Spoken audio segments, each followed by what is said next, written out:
Estaba en la ducha tratando de quitarme la sangre seca del cabello después de que su hijo me golpeara accidentalmente con un palo de escoba por la última rebanada de pizza. Mi esposa se acercó y susurró: «La próxima vez no te apartes, tal vez apunte a tu garganta». Me enojé y no dije nada. Esta mañana mi teléfono estaba lleno de llamadas perdidas. Estaban rogándome que contestara. «¿Qué quieres, Laura?», contesté finalmente, después de la 10ª llamada consecutiva. Mi voz sonaba áspera, cansada. «Mateo, por favor, vuelve a casa.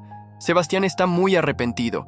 Dice que fue un accidente, que no quería lastimarte». Su voz temblaba, como siempre que intentaba manipularme. «Te necesitamos. 5 años. 5 años de mi vida desperdiciados con Laura y su hijo de 12 años, Sebastián. Cuando la conocí, era una mujer dulce, cariñosa, con ojos que brillaban cada vez que me veía. Me enamoré como un idiota. ¿El problema? Nunca me advirtió que su hijo era un pequeño monstruo que me odiaba con cada fibra de su ser. Al principio pensé que era normal.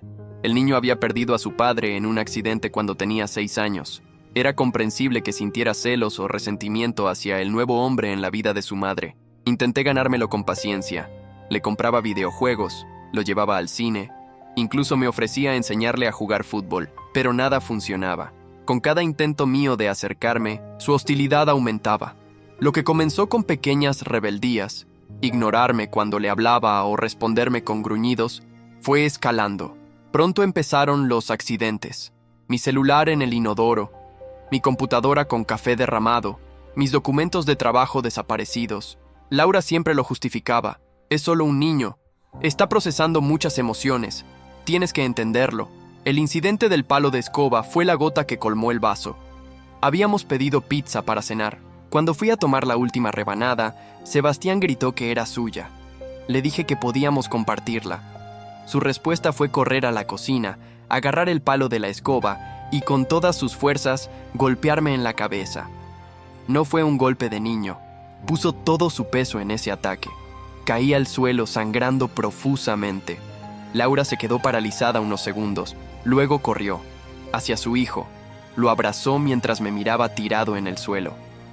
«Fue un accidente», murmuró, más para convencerse a sí misma que a mí. No me llevaron al hospital. Laura me dio unas gasas y me dijo que no era para tanto, que dejara de exagerar para hacer sentir mal a Sebastián. Esa noche, mientras me duchaba intentando limpiar la sangre seca de mi cabello, Laura entró al baño. No vino a disculparse ni a ver cómo estaba. En cambio, se acercó y susurró aquellas palabras que jamás olvidaré. «La próxima vez no te apartes. Tal vez apunte a tu garganta». En ese momento supe que tenía que irme. No solo por mi seguridad física, sino porque me di cuenta de que vivía en una pesadilla. El amor que creí tener por Laura se había convertido en miedo y resentimiento.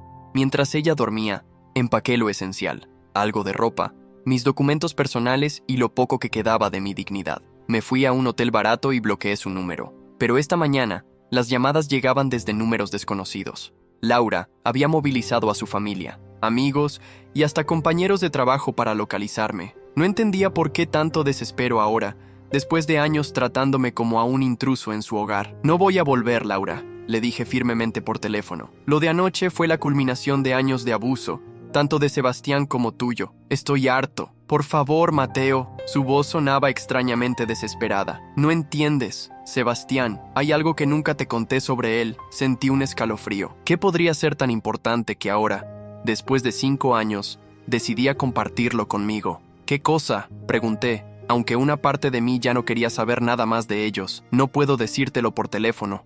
Ven a casa, por favor. Es importante». Colgué sin responder. Mi instinto me gritaba que me alejara, que era otra manipulación de Laura para arrastrarme de vuelta a ese infierno. Pero una pequeña parte de mí, esa parte estúpida que siempre busca respuestas, se preguntaba qué secreto podría ser tan terrible que explicara el comportamiento de Sebastián y la complicidad de Laura. Mientras conducía al trabajo esa mañana, no podía dejar de pensar en las palabras de Laura. ¿Qué secreto tan importante tenía sobre Sebastián que ahora, después de 5 años, necesitaba desesperadamente contarme? Parte de mí quería ignorarla completamente, pero había algo en su voz, una urgencia genuina que no había escuchado antes. Al llegar a la oficina, mi compañero Carlos notó inmediatamente el vendaje improvisado en mi cabeza. «¿Qué te pasó? ¿Otro accidente?», preguntó. haciendo comillas con los dedos. Carlos era el único que sabía lo que estaba pasando en casa. Le había mostrado algunos moretones anteriores, pero siempre le restaba importancia, avergonzado de admitir que un niño de 12 años y su madre me habían convertido en su saco de boxeo. Esta vez fue un palo de escoba, respondí con amargura. Me fui de casa anoche. Carlos dejó caer el bolígrafo que sostenía. ¿En serio? Ya era hora, hermano. Ese lugar es tóxico para ti. Le conté sobre las llamadas de Laura y su supuesto secreto. Carlos frunció el ceño mientras escuchaba. No vuelvas allí, Mateo. Sea lo que sea que tenga que decirte, puede hacerlo en un lugar público. No te encierres con ellos de nuevo. Sus palabras tenían sentido, pero la curiosidad me carcomía. Decidí llamar a Laura para reunirnos en una cafetería cerca de mi trabajo. Para mi sorpresa, aceptó sin protestar. A las 5 de la tarde estaba sentado en un rincón de la cafetería, nervioso, observando cada persona que entraba. Finalmente, Laura apareció. Estaba pálida, con ojeras marcadas, como si no hubiera dormido en días. Se sentó frente a mí, retorciéndose las manos. «Gracias por venir», dijo con voz quebrada. No sabía a quién más acudir. «Al grano, Laura. ¿Qué es eso tan importante sobre Sebastián que nunca me contaste?» Respiró hondo y sus ojos se llenaron de lágrimas. «Sebastián no perdió a su padre en un accidente como te dije», comenzó. «Su padre está en prisión. Lo condenaron a 20 años por intento de homicidio. Contra mí, me quedé helado. Esa no era la revelación que esperaba. La noche que lo arrestaron, Sebastián lo vio todo», continuó. «Vio cómo su padre intentaba estrangularme mientras gritaba que me mataría. Sebastián tenía solo 6 años. Traté de procesar esta información. Aunque explicaba algunas cosas, no justificaba el comportamiento de Laura ni los ataques de Sebastián hacia mí. «¿Por qué me lo ocultaste?», pregunté, sintiendo una mezcla de compasión y enfado. Podría haber entendido mejor la situación. Buscar ayuda profesional. Tenía miedo, interrumpió. Miedo de que me juzgaras, de que no quisieras estar con una mujer con tanto bagaje. Y luego, cuando las cosas empezaron a salir mal con Sebastián, tuve miedo de que nos dejaras. Pues mira cómo acabó de todos modos, respondí amargamente. Pero sigo sin entender por qué me llamas ahora con tanta urgencia. ¿Solo para confesarme esto? Laura sacó su teléfono y me mostró una notificación. Era un mensaje de la prisión estatal. Recordatorio. El recluso Ricardo Vega será liberado por buena conducta este viernes. Ricardo sale en 3 días, dijo con voz temblorosa. Y juró que nos encontraría para terminar lo que empezó. Me quedé sin palabras. Ahora entendía la desesperación. Sebastián ha estado recibiendo cartas de su padre, continuó Laura. Al principio no lo sabía, pero cuando encontré su escondite, Ricardo le ha estado llenando la cabeza de veneno, Mateo. Le dice que yo soy la culpable de que él esté en prisión, que yo lo provoqué. Le dice que cualquier hombre que ocupe su lugar es un enemigo. ¿Y por eso Sebastián me atacaba? ¿Porque su padre se lo ordenaba? No exactamente. Laura bajó la mirada. Ricardo le dijo que te probara, que viera si eras como él o si eras débil. Cada vez que Sebastián te hacía algo y tú no respondías con violencia, le confirmaba lo que su padre decía, que eres débil, que no eres un hombre de verdad. Sentí náuseas. Durante 5 años había sido parte de un retorcido experimento psicológico dirigido por un criminal desde la cárcel, usando a su propio hijo como instrumento. ¿Y tú lo permitiste?, pregunté, incapaz de ocultar mi indignación. ¿Dejaste que tu hijo me atormentara siguiendo instrucciones de un hombre que intentó matarte? Laura rompió a llorar. Tenía miedo, Mateo. Ricardo tiene contactos. Si lo enfurecía, podría mandar a alguien a hacernos daño antes incluso de salir. Pensé que si Sebastián le seguía el juego, nos dejaría en paz. ¿Y lo de anoche? ¿También fue parte del juego? No, respondió secándose las lágrimas. Eso fue diferente. Sebastián recibió una carta de Ricardo diciéndole que ya era hora de pasar a la acción. Cuando te golpeó, me di cuenta de que las cosas estaban yendo demasiado lejos. Por eso te dije esas cosas horribles en la ducha, para asustarte, para que te fueras y estuvieras a salvo cuando Ricardo salga. No sabía si creerle. Laura siempre había sido manipuladora, y esto podría ser solo otra de sus estratagemas para mantenerme atrapado en su red tóxica. Mira, dijo notando mi escepticismo. Tengo pruebas. Sacó un sobre arrugado de su bolso y me lo entregó. Era una carta dirigida a Sebastián, con el membrete de la prisión estatal. La letra era desordenada, agresiva. Comencé a leer y mi sangre se heló. Cuando salga, Nos libraremos del intruso. Ya es hora de que aprendas a ser un hombre de verdad, como tu padre. La próxima vez que te escriba, será para darte instrucciones específicas. Mientras tanto, sigue poniendo a prueba a ese imbécil. Si es tan cobarde como parece, un buen golpe debería bastar para espantarlo. Dejé de leer, incapaz de continuar. Miré a Laura, quien parecía genuinamente aterrorizada. ¿Has contactado con la policía?, pregunté. Lo intenté, pero dicen que no pueden hacer nada. Las cartas no contienen amenazas explícitas contra nosotros, solo insinuaciones. Y Ricardo cumplió su condena. Tiene derecho a salir. En ese momento, el teléfono de Laura sonó. Era un número desconocido. Lo puso en altavoz. «Mamá», era la voz de Sebastián, pero sonaba extraña, tensa. «Ya conocí a papá. Vino a buscarme a la escuela. Dice que quiere conocer a Mateo también». Laura palideció por completo. «¿Qué? ¿Ricardo está contigo?» «Sebastián, escúchame, aléjate de él». Se escuchó una risa al otro lado del teléfono, pero no era de Sebastián. Era más profunda, áspera. «Laura, mi amor», una voz de hombre que me puso los pelos de punta. «Tanto tiempo sin escucharte.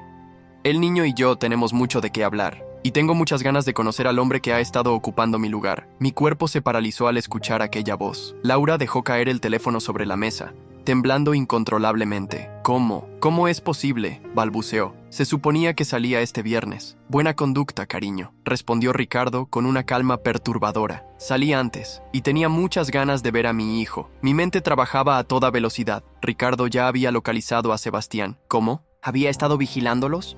¿Tenía cómplices fuera? Cualquier cosa era posible». «Ricardo, por favor», suplicó Laura. «Sebastián no tiene nada que ver con lo que pasó entre nosotros. Déjalo en paz». «¿Dejarlo en paz?». Su voz se endureció. «Es mi hijo. Le he estado enseñando cosas importantes mientras no estaba. Y ha aprendido bien, ¿verdad, Sebastián?». Se oyó un murmullo inaudible del niño. «Ricardo», intervine, sorprendiéndome a mí mismo. «Soy Mateo.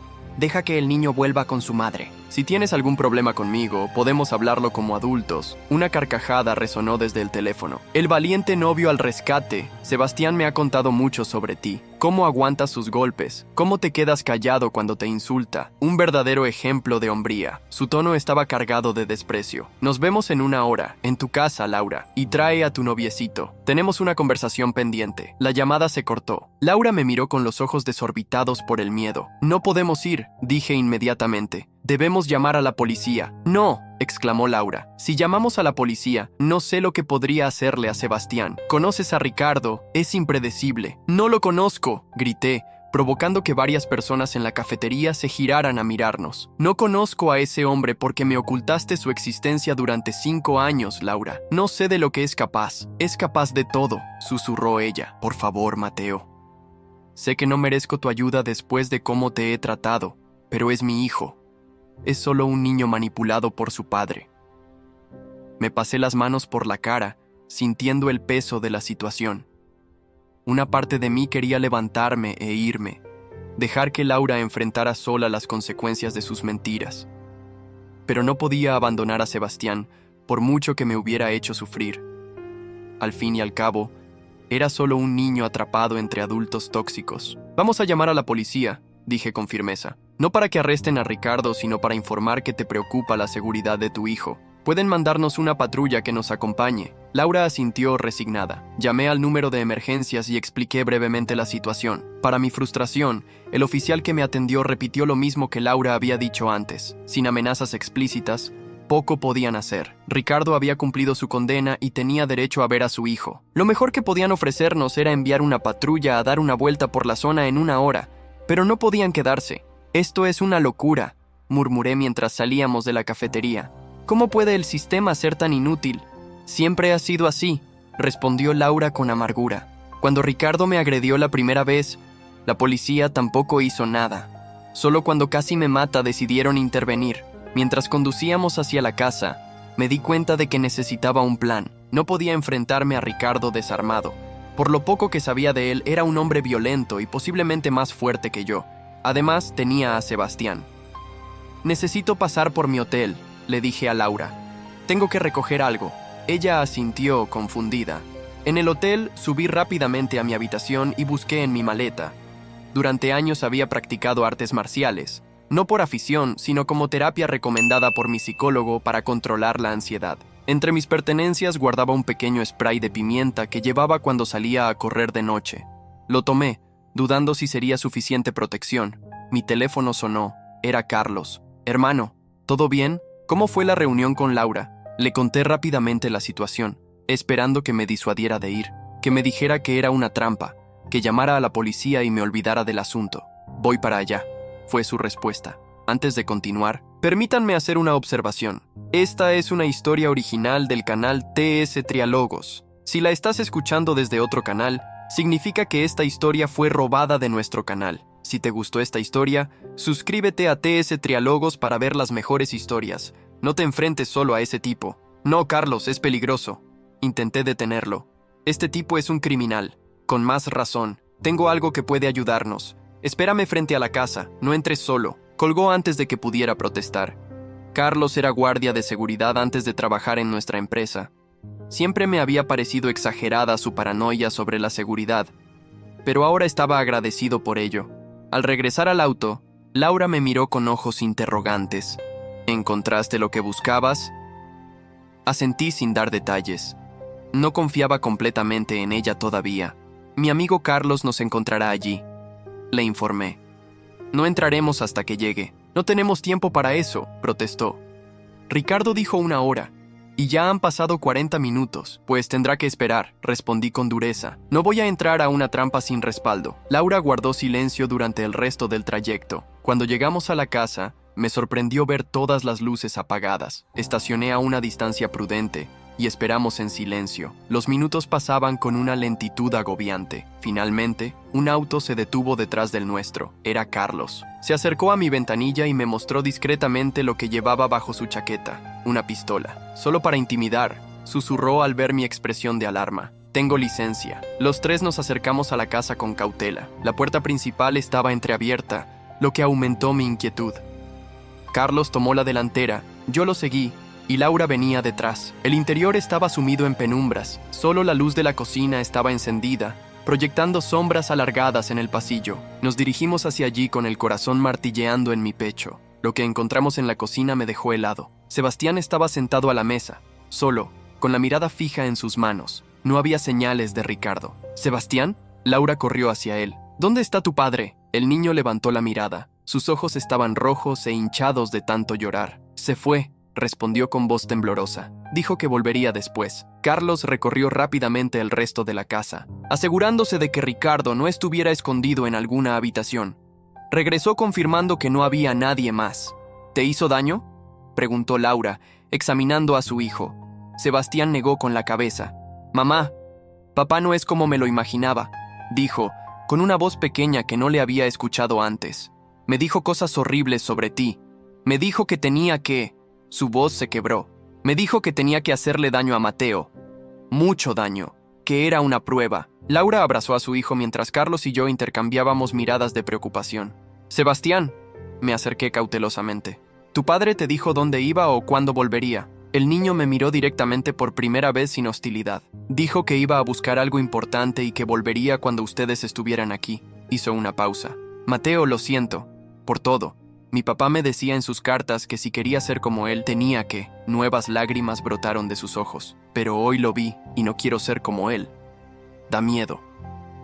En ese momento el teléfono de Laura sonó. Era un mensaje. Lo abrió y su rostro perdió todo color. «Es de Ricardo», susurró. Dice: «Cambio de planes. Los espero mañana en el parque industrial abandonado a las 10 p.m. Ven con tu novio o le enviaré a Sebastián los videos de lo que realmente pasó aquella noche. Es hora de que sepa la verdad sobre su madre». «¿Qué verdad?», pregunté confundido. «¿De qué videos habla?». Laura parecía a punto de desmayarse. «No lo sé», respondió, pero su voz temblorosa sugería lo contrario. «Debe estar mintiendo para manipularnos». Carlos se acercó. «Sea lo que sea, no pueden ir a encontrarse con ese tipo en un lugar aislado. Es obviamente una trampa. Sebastián se levantó de repente. ¡No vayan! Papá trajo una mochila grande y vi algo que parecía un cuchillo dentro. Su voz temblaba. Dijo que iba a resolver el problema de Mateo de una vez por todas. Un silencio sepulcral invadió la cocina tras las palabras de Sebastián. Carlos fue el primero en reaccionar. Esto ya no es un asunto familiar, dijo con firmeza. Es una amenaza directa. Vamos a llamar a la policía ahora mismo. Esta vez, Laura no protestó. Parecía haber entendido la gravedad de la situación. Mientras Carlos hablaba con la policía, me acerqué a Sebastián. Necesito que recuerdes exactamente lo que viste en esa mochila, le dije, intentando mantener la calma para no asustarlo más. Además del cuchillo, ¿había algo más? Sebastián frunció el ceño, haciendo un esfuerzo por recordar. Había unas cuerdas, cinta adhesiva y creo que vi un teléfono viejo, no como los de ahora, y muchos papeles. Un escalofrío recorrió mi espalda. Esos no eran los objetos que alguien llevaría para una conversación pacífica. Carlos terminó la llamada y se acercó a nosotros. La policía viene en camino, pero dicen que sin una amenaza explícita por escrito, no pueden hacer mucho más que tomar una declaración, explicó con frustración. Sin embargo, con lo que ha dicho Sebastián sobre las armas, están tomándoselo más en serio. ¿Qué hacemos mientras tanto?, preguntó Laura, abrazando a Sebastián protectoramente. No podemos quedarnos aquí, respondí. Si Ricardo decide volver esta noche en lugar de esperar a mañana, estaremos atrapados. Carlos asintió. Tengo un amigo que trabaja en seguridad privada. Podemos ir a su casa esta noche. Es un lugar seguro mientras decidimos qué hacer. La sugerencia parecía sensata. Rápidamente, Laura preparó una pequeña maleta con lo esencial para ella y Sebastián. Yo recogí mis pocas pertenencias que aún quedaban en la casa. Mientras guardaba algunas cosas, noté que Laura estaba inusualmente nerviosa, más allá del miedo a Ricardo. Parecía estar buscando algo específico entre sus pertenencias, algo que no encontraba. ¿Qué estás buscando?, le pregunté. Nada, respondió demasiado rápido. Solo mi cargador del teléfono, pero sus ojos delataban otra cosa. Me acerqué a ella cuando Sebastián y Carlos salieron de la habitación. Laura, ¿qué son esos videos que mencionó Ricardo?, pregunté directamente. Si vamos a enfrentar esto juntos, necesito saber toda la verdad. Ella evitó mi mirada. No hay ningún video, insistió. Ricardo está mintiendo, como siempre. Antes de que pudiera presionarla más, Carlos nos llamó. La policía había llegado. Los oficiales tomaron declaraciones de todos, incluyendo a Sebastián. Parecían especialmente interesados en las cartas que Ricardo había enviado desde prisión. Laura les mostró algunas, pero noté que seleccionaba cuidadosamente cuáles entregarles. Algo no cuadraba. Después de casi una hora, los oficiales nos informaron que emitirían una orden de restricción temporal contra Ricardo y aumentarían las patrullas en la zona, pero reiteraron que sin pruebas concretas de un plan violento, sus manos estaban atadas legalmente. Estaremos vigilando, nos aseguró uno de ellos. Les recomendamos no acudir a esa reunión mañana. Si Ricardo aparece, llámenos inmediatamente. Asentimos, aunque sus palabras no ofrecían mucho consuelo. Cuando los policías se fueron, Carlos nos condujo a su coche. Mi amigo vive a unos 30 minutos de aquí, nos informó. Estarán seguros allí esta noche. Durante el trayecto, observé a Laura por el espejo retrovisor. Estaba inquieta, constantemente revisando su teléfono, como si esperara algún mensaje. Sebastián, por otro lado, se había quedado dormido, agotado por el estrés del día. El amigo de Carlos, Miguel, resultó ser un exmilitar que ahora trabajaba en seguridad privada. Su casa era modesta pero segura, con cámaras de vigilancia y un sistema de alarma avanzado. Nos recibió sin hacer demasiadas preguntas, preparando rápidamente una habitación para Laura y Sebastián y ofreciéndome el sofá de la sala. Esa noche, mientras todos dormían, me quedé despierto repasando los acontecimientos. Algo seguía molestándome sobre toda esta situación. Las piezas no encajaban. ¿Por qué Ricardo había vuelto justo ahora? ¿Por qué estaba tan obsesionado conmigo si ni siquiera me conocía? Y lo más importante, ¿qué eran esos videos que mencionaba? Cerca de la medianoche, escuché un ruido proveniente de la cocina. Me levanté sigilosamente y me asomé. Era Laura, hablando en susurros por teléfono. «No puedo ir sola», la oí decir. «Ellos no me dejarán. No los he encontrado. Deben estar en tu antiguo escondite. Por favor, solo deja esto». Sebastián está asustado. No le he dicho nada a Mateo sobre. Me aclaré la garganta intencionadamente. Laura se sobresaltó. girándose con el teléfono aún en la mano. ¿Con quién hablas a estas horas?, pregunté, aunque ya sospechaba la respuesta. Laura colgó rápidamente. Con nadie, solo. Estaba dejando un mensaje a mi madre para que no se preocupe. Era una mentira tan obvia que ni siquiera me molesté en fingir que le creía. Estabas hablando con Ricardo, ¿verdad? Mi voz sonaba más calmada de lo que me sentía. ¿Qué es lo que no me has dicho, Laura? ¿Qué hay en esos videos? Ella dejó caer los hombros, derrotada. Se sentó en una de las sillas de la cocina y me hizo un gesto para que la acompañara. No es lo que piensas, comenzó con voz temblorosa. Ricardo no fue a prisión solo por intentar matarme. Entonces, la insté a continuar. Aquella noche, sus ojos se llenaron de lágrimas. Ricardo llegó a casa furioso porque había perdido su trabajo. Había estado bebiendo. Comenzamos a discutir y él se puso violento. No era la primera vez, pero nunca había sido tan malo. Me estaba estrangulando cuando Sebastián entró en la habitación. Hizo una pausa, reuniendo fuerzas para continuar. Ricardo me soltó al ver a Sebastián. El niño estaba aterrorizado. Ricardo intentó explicarle que solo estábamos jugando, pero Sebastián comenzó a gritar. Ricardo perdió el control. Agarró a Sebastián por el brazo, tan fuerte que le dejó marcas. Yo intenté defenderlo, y Ricardo me empujó contra la pared. Las lágrimas corrían ahora libremente por sus mejillas. Había un bate de béisbol en la habitación de Sebastián. Lo agarré y golpeé a Ricardo en la cabeza.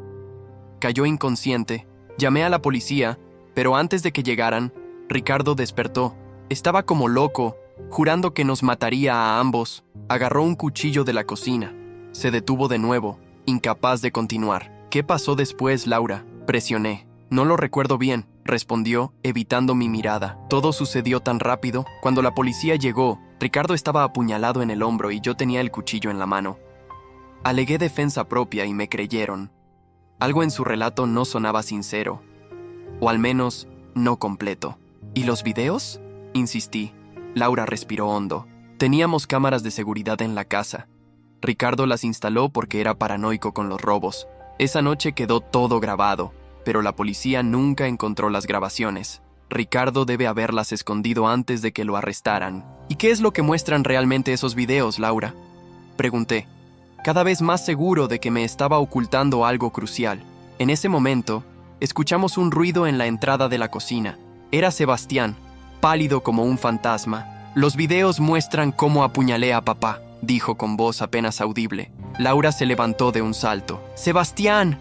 No fue así. Sí lo fue, mamá, interrumpió el niño. Lo recuerdo todo. Papá te estaba lastimando. Yo agarré el cuchillo de la cocina y lo apuñalé por la espalda. Tú tomaste el cuchillo de mis manos cuando llegó la policía. Dijiste que lo habías hecho tú para protegerme. Me quedé sin palabras. El niño que durante 5 años me había atormentado había apuñalado a su propio padre a la edad de 6 años para defender a su madre. Por eso papá está tan enfadado contigo, mamá, continuó Sebastián. No solo porque lo metiste en la cárcel, sino porque dijiste que tú lo habías apuñalado cuando fui yo.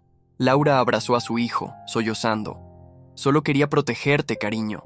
Eras demasiado pequeño. De repente, todo cobraba sentido. El comportamiento de Sebastián hacia mí, la sobreprotección de Laura, su negativa a buscar ayuda psicológica para el niño. Todo era para ocultar lo que realmente había sucedido aquella noche. Ricardo quiere esos videos, dijo Laura, mirándome con desesperación. Si los encuentra y se los muestra a Sebastián, mi hijo verá algo que he tratado de borrar de su memoria durante años. Y si los entrega a las autoridades, podrían reabrir el caso, concluí, y Sebastián tendría que enfrentar lo que hizo. Sebastián se separó de su madre. Ya recuerdo lo que hice, mamá. He tenido pesadillas durante años. A veces, cuando me enfado, vuelvo a sentir el cuchillo en mis manos. Un escalofrío me recorrió la espalda. El niño había estado reviviendo ese trauma constantemente, sin ayuda, sin tratamiento. Y Laura, en su intento de protegerlo, solo había empeorado las cosas. De pronto, el teléfono de Laura sonó. Era un mensaje. Lo leyó, y su cara perdió todo color. «Es Ricardo», susurró. «Dice que encontró los videos y que está en camino hacia aquí. Dice que rastreó mi teléfono». «Es imposible», dijo Carlos apareciendo en la puerta de la cocina. Había escuchado toda la conversación. «Nadie puede rastrear tu teléfono así de fácil. Está intentando asustarte». Laura negó con la cabeza, mostrándome el mensaje. Encuentro divertido que pienses que estás a salvo. ¿No te acuerdas que instalé un programa de rastreo en tu teléfono antes de ir a prisión? Lo activé esta noche. Lindo barrio el de tu escondite. Calle Nogales, Morimo 42, ¿verdad? Estoy a 10 minutos. Carlos palideció al leer la dirección exacta. Desconecta tu teléfono y quítale la batería, ordenó mientras corría a despertar a Miguel. Ahora, los siguientes minutos fueron un caos. Miguel, al enterarse de la situación, activó el protocolo de seguridad de la casa, cerró todas las persianas metálicas, aseguró puertas y ventanas, y sacó un arma de una caja fuerte oculta en su habitación. La policía viene en camino, nos informó Carlos, pero tardarán al menos 15 minutos. Ricardo llegará antes, susurró Laura, temblando mientras abrazaba a Sebastián. No entrarán aquí, aseguró Miguel. Esta casa está preparada para resistir.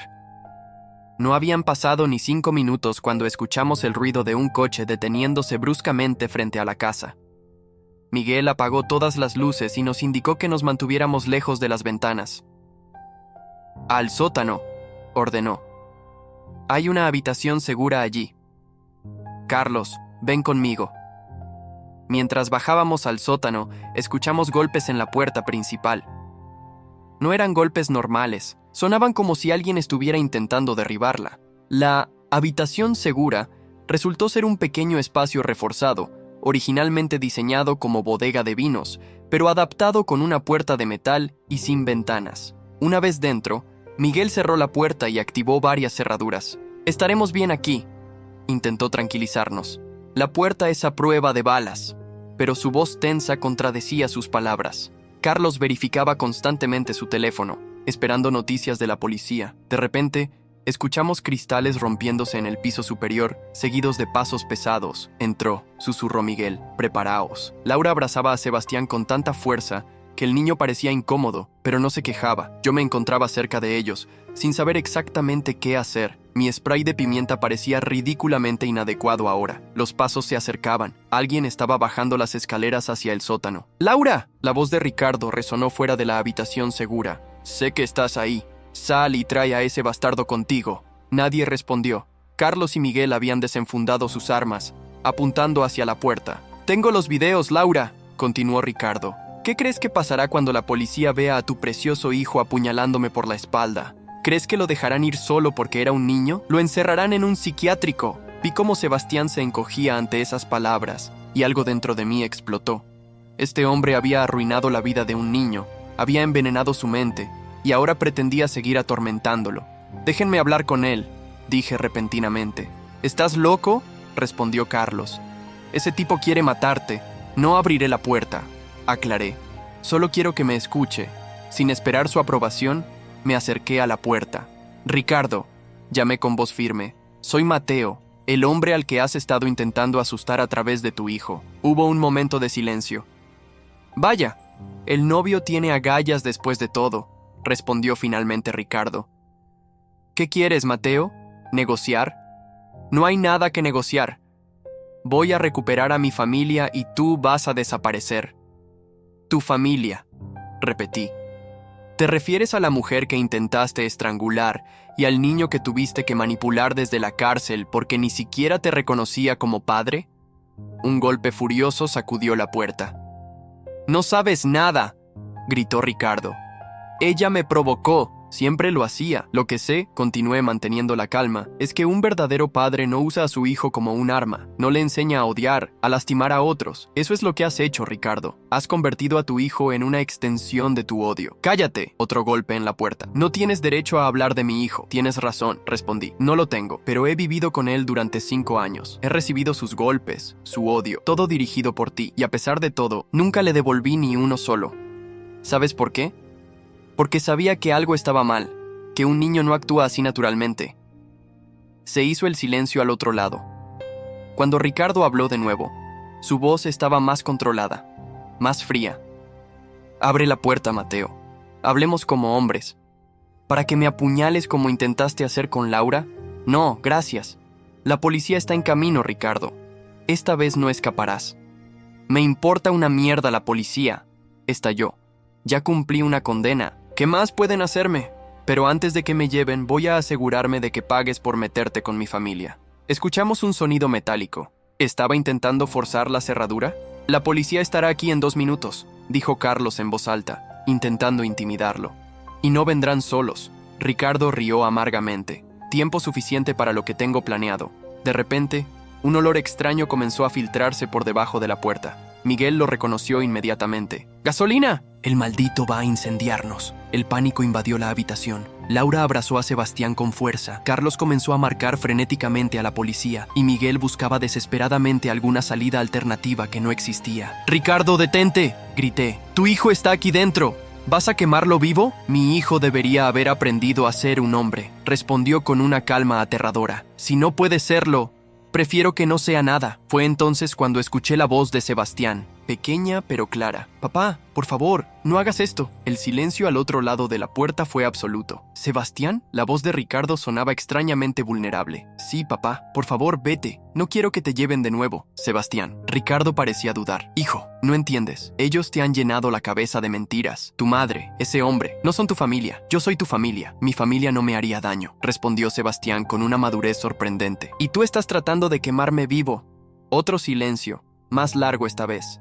Luego escuchamos lo que parecía un sollozo. ¡Es una trampa!, gritó repentinamente Ricardo. ¡Te están obligando a decir eso! No, papá, insistió Sebastián. Recuerdo lo que pasó aquella noche. Recuerdo cómo lastimabas a mamá. Recuerdo el cuchillo en mis manos. Lo recuerdo todo. Un aullido de rabia sacudió la puerta. Luego, el sonido inconfundible de un encendedor. Si no puedo recuperarte, nadie te tendrá, gritó Ricardo. En ese instante, escuchamos sirenas acercándose, seguidas de un fuerte estruendo en el piso superior. La policía había llegado. Los siguientes minutos fueron un caos confuso. Gritos, órdenes, golpes, el sonido de una lucha. Luego, silencio. Unos golpes suaves en la puerta nos sobresaltaron. «¿Señor González?», era una voz desconocida. «Soy el oficial Ramírez. Todo está bajo control. Pueden salir». Miguel verificó a través de una pequeña cámara oculta que había instalado cerca de la puerta. Efectivamente, era un policía. Lentamente, desactivó las cerraduras y abrió.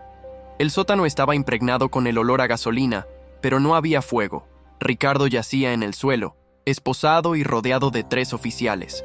Tenía una expresión de derrota absoluta. Mientras nos escoltaban fuera de la casa, vi a Ricardo mirando a Sebastián una última vez. No había odio en esa mirada, solo una profunda tristeza. Por un momento, atisbé al hombre que podría haber sido antes de que sus propios demonios lo consumieran.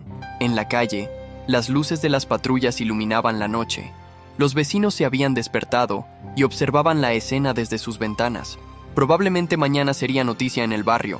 Hombre intenta incendiar casa con su hijo dentro. Ex convicto vuelve a ser arrestado. Mientras Ricardo era introducido en una patrulla, Laura se acercó a mí. «Mateo», yo. Comenzó, pero la interrumpí. «No digas nada, Laura. Esta noche hemos sobrevivido, pero mañana tendremos que hablar seriamente». Ella asintió, comprendiendo. No había vuelta atrás para nosotros como pareja. Demasiada manipulación, demasiadas mentiras. Pero seguíamos conectados por Sebastián, un niño que necesitaba desesperadamente ayuda para sanar.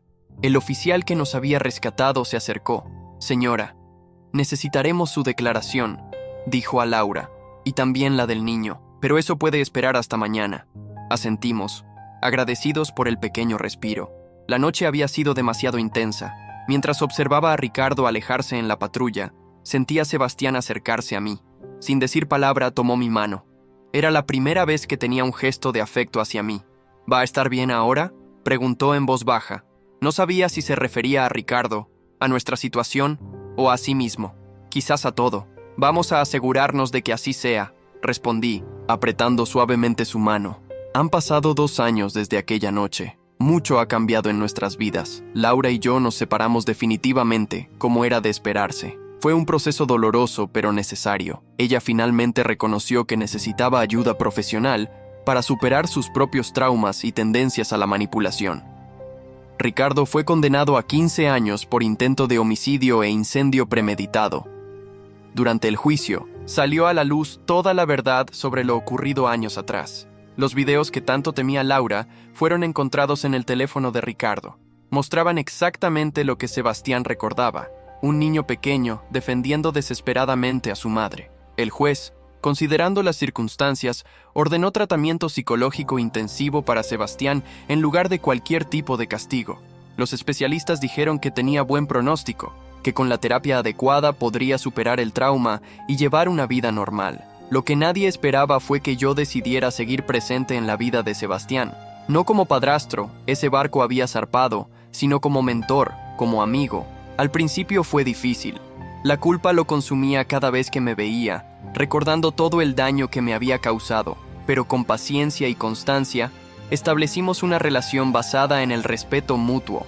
Hoy, Sebastián tiene 14 años. Es un adolescente tranquilo, reflexivo, con una madurez impropia de su edad. Cada sábado vamos a jugar baloncesto y luego comemos hamburguesas. Hablamos de la escuela, de sus amigos, de sus sueños. Nunca hablamos de Ricardo, a menos que él lo mencione. Laura encontró trabajo en otra ciudad. Nos comunicamos principalmente por temas relacionados con Sebastián. Ha cambiado mucho. La terapia parece estar funcionando. Ya no intenta manipular cada situación a su favor. Carlos y Miguel siguen siendo mis amigos. De hecho, fue Miguel quien me consiguió mi actual trabajo en seguridad corporativa. Resulta que tengo talento para identificar vulnerabilidades en los sistemas.